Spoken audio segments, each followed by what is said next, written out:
आपको ये कई जगह पर जो है ऐसी फ्रेज, ऐसा सेंटेंस, ऐसी ये जो है कोई टर्मिनोलॉजी उनसे पढ़ने को मिलेगी।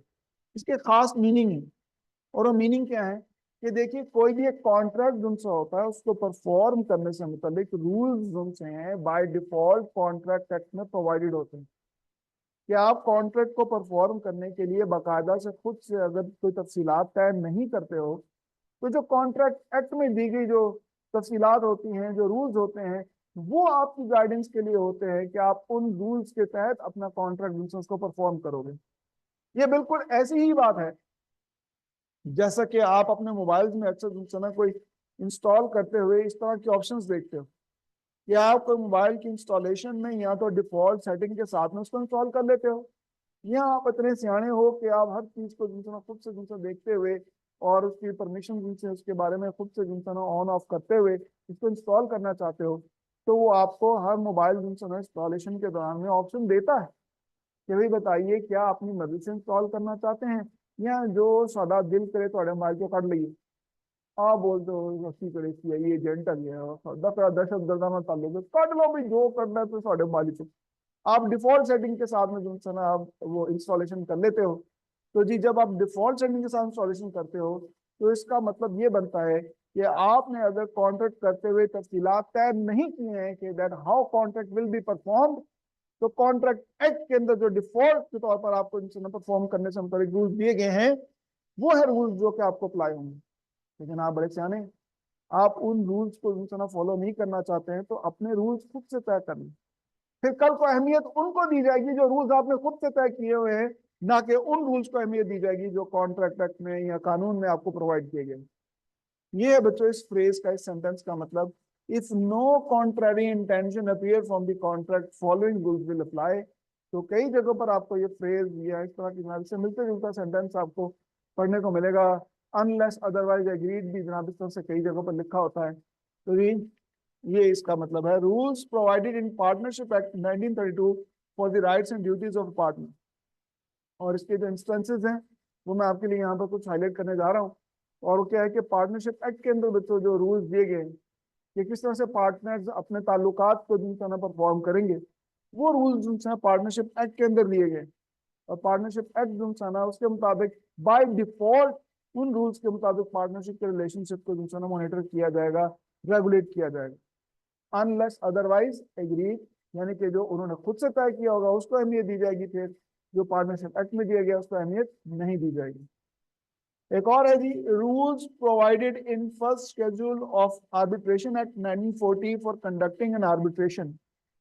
ये आर्बिट्रेशन एक्ट जो है ये भी आपके सिलेबस में कानून शामिल है।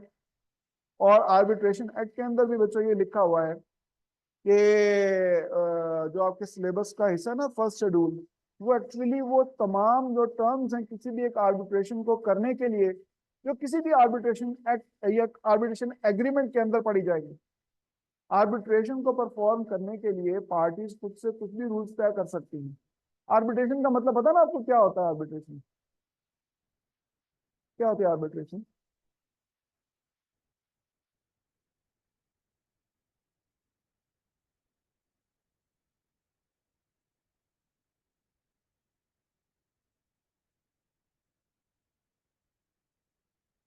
किस चीज का? ये आज रोटी की तो खानी है।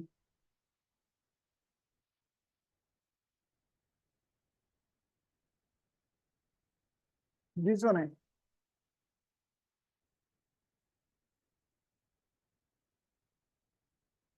और से बाहर ही नाका लगा के बैठ जाती है, इधर ही आएगा पकड़ लेंगे। जी आर्बिट्रेशन पार्टीज के दरमियान कोई भी डिस्प्यूट को रिजॉल्व करने के लिए एक जनाब मैकेनिज्म है जिसमें कि जिन पार्टीज के दरमियान डिस्प्यूट होता है वो पार्टीज खुद से जिनसे में कोई अपने दरमियान एक सालिस मुकर्रर कर लेती हैं कि वो सालिस जिनसे जो भी इनके दरमियान फैसला करेगा वो इन दोनों पार्टीज के लिए काबिल कबूल होगा। ये इस तरह का अरेंजमेंट बच्चों ये आर्बिट्रेशन कहलाता है। और आर्बिट्रेशन जो है इसको करने के लिए बाकायदा कानून है, आर्बिट्रेशन एक्ट बना हुआ है। और इस आर्बिट्रेशन एक्ट का जो सिलेबस में आपके जो एक रोल है वो सिर्फ उन टर्म्स की हद तक है जो कि फर्स्ट शेड्यूल में प्रोवाइडेड है इस कानून के, कि ये वो टर्म्स हैं जो हर आर्बिट्रेशन एग्रीमेंट के अंदर पढ़ी जाएंगी अगर पार्टीज ने खुद से उन टर्म्स के अलावा कुछ तय ना किया हो।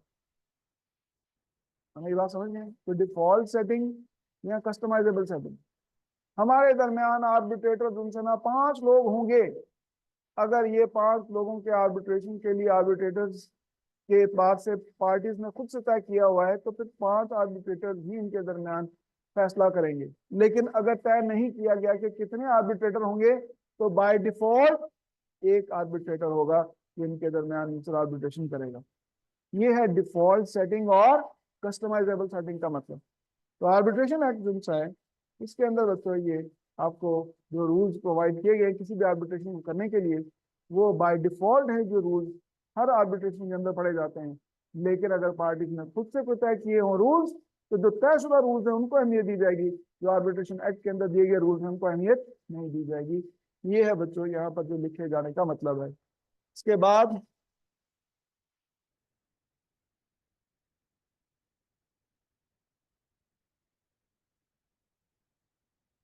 Rules provided in contract act 1872 for the performance of the contract, ये भी प्रोवाइडेड है जनाब। रूल्स जो कि मतलब कोई भी कॉन्ट्रैक्ट को परफॉर्म करने से मुताबिक जिन समय दिए गए हैं किसी भी एक